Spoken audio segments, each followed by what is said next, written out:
Okay, so this last chapter, or last section of chapter 2, is combinations and compositions of functions. Combinations are pretty easy.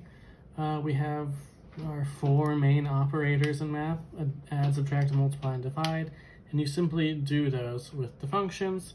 The only exception is, so for f plus g of x is f of x plus g of x, f minus g of x is f of x minus g of x, so on and so forth.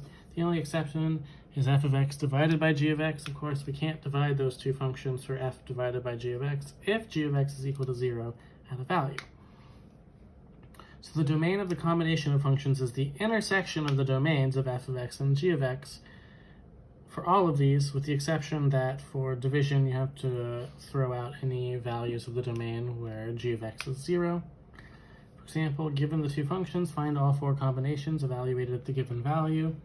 So instead of adding the two functions together, f of x plus g of x, I would evaluate first and then add your results together, or subtract, multiply, or divide.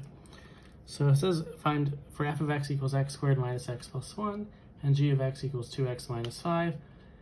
Find all of the combinations evaluated at 3. So first I'm going to evaluate these at 3. 3 squared minus 3 plus 1. 2 times 3 minus 5. So this is 9 minus 3 plus 1, which is 7. This is 6 minus 5, which is 1. So f plus g of x is f of x plus g of x. So at 3, that's just 7 plus 1. For f minus g of x, that's f of x minus g of x, which is at 3 again is 7 minus 1, which is 6. For f times g of x, that's f of x times g of x. Again at 3 is 7 times 1, which is 7. And lastly, f over g, f divided by g of x, is f of x over g of x, which again at 3 is 7 over 1, which is 7. So as I say, 4 main operators.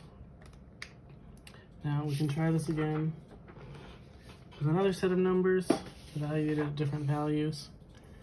Let f of x equal 3x plus 2 and g of x equal the square root of 2x plus 3. Find the following: f plus g of 1. So here we need to do f of 1 plus g of 1 would be 3 times 1 plus 2 plus the square root of 2 times 1 plus 3, or 5 plus the square root of 5. And there's nothing really we can do here except leave that as 5 plus square root of 5. F minus g of 1/2. F of 1/2 is 3 times 1/2 plus 2. G of 1/2, square root of 2 times 1/2 plus 3. That's 3/2 plus 2 for f. For g of 1/2, 2 times 1/2 is 1. 1 plus 3 is 4. The square root of that is 2. We're subtracting it, so 3 plus 2, 3/2 plus 2 minus 2 is just 3/2. F times g of 11. F of 11 is 3 times 11 plus 2. G of 11, square root of 2 times 11 plus 3. That's 35 times the square root of 25, which is 35 times 5, or 175. F over g of 3, f of 3 over g of 3, which is 3 times 3 plus 2 over square root of 2 times 3 plus 3. It's 11 over the square root of 9, which is 3, and that doesn't simplify. So there's your answer. Now, for generally speaking, if they want you to find the function f over g of x, you take your two functions and divide by them. It's f of x over g of x, which is 3x plus 2 over the square root of 2x plus 3. State the domain. So the domain is, if we just look at this function in general, the domain we know is we can't divide by 0.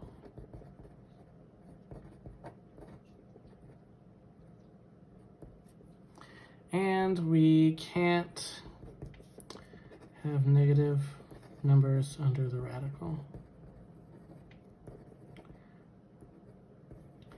Which means specifically the square root of 2x plus 3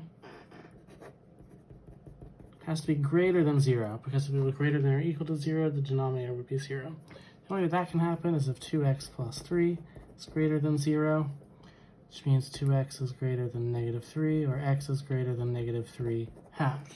If we were going to write that in an interval, that would be from negative 3 halves to infinity.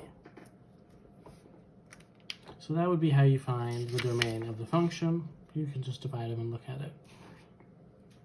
Now, the difference quotient has an application as you go further into calculus in particular.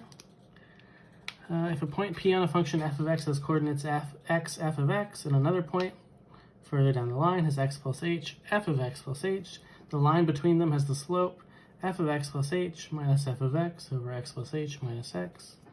Now you'll notice x minus x is 0, so all that's left in the denominator is h. This is called the difference quotient, just right here. And h can't be 0, because you can't have a slope of a line between 2 points that were no distance apart. So it says apply the difference quotient to f of x equals 10 minus x. So that's our f of x, which is here.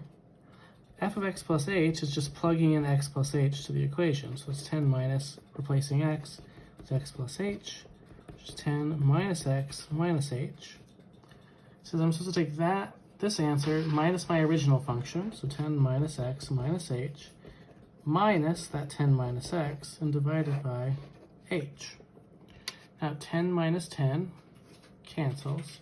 Negative h minus negative 8, or negative x minus negative x, is really negative x plus x. These cancel as well, and I'm left with negative h over h, which reduces to negative 1.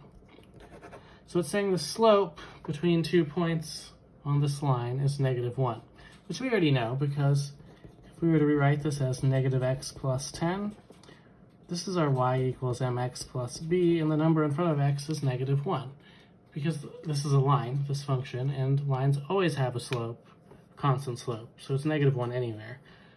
The reason this is useful is because things like parabolas, like x squared, their slope is constantly changing, so their answers normally have an x in them, which means you plug in that x value to find their slope at a specific point. And so that's the difference here between a line and a parabola, and that has applications later. So besides combinations, we also have composition of functions. So the composition of functions, f of x and g of x, the composite function, f of g of x, is you move from right to left and send an input through a function, and then it goes through the next function. So for f of g of x, I would plug x or some value into g of x. It would spit out, give me a number, and then that number would go into f of x. So the domain of f of g of x is the set of all numbers x in the domain of the function g of x that produce output values that are in the domain of f of x, which sounds complicated. We'll talk more about it in a second. So if f of x equals 2x minus 1 and g of x equals 4 over x minus 1, find f of g of 2. So we have f of g of 2. So we do g of 2 first. So that would be 4 over 2 minus 1, which is 4 over 1, which is 4. So now we're doing f of 4. We get the answer and it plugs back in. F of 4 is 2 times 4 minus 1, which is 7. So that's f of g of 2. Now g of f of 2 means that we do f first. Well, we're doing g of f of negative 3. So 2 times negative 3 minus 1 is negative 7. G of negative 7, 4 over negative 7 minus 1, which is 4 over negative 8. It's negative 1 half. So you always go from right to left based on what's listed, and we will finish this section in the next video.